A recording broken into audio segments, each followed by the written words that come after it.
Bună ziua! Noi suntem 5 elevi din Gimnaziul Văratic, iar anul acesta participăm pentru al 3-lea an consecutiv la Fondul pentru Tineri Ialoveni. Proiectul nostru se numește Ecran pentru Educație și are ca scop îmbunătățirea calității actului educațional și facilitarea învățării interactive prin utilizarea tehnologiei digitale în toate sălile de clasă.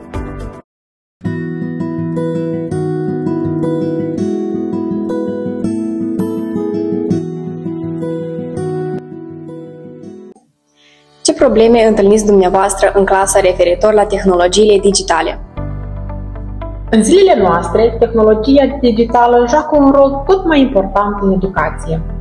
Un monitor în clasă ar rezolva parțial această problemă, deoarece ar permite proiectarea lecțiilor, imaginilor și filmelor educative vizibile pentru toți.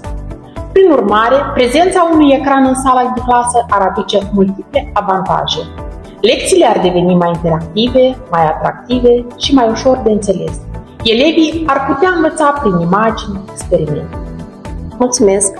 Tehnologia contribuie la creșterea atenției și motivației elevilor, înțelegerea mai clară a conținuturilor teoretice, dezvoltarea competențelor digitale și crearea unui proces educațional dinamic și modern.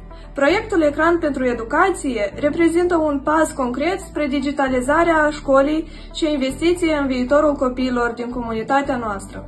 Gimnaziul Văratic își propune modernizarea procesului educațional prin integrarea tehnologiei în activitatea zilnică. În prezent, o parte din sălile de clasă nu dispun de echipamente digitale necesare desfășurării lecțiilor interactive. Prin achiziționarea monitoarelor se va crea un spațiu educațional mai atractiv.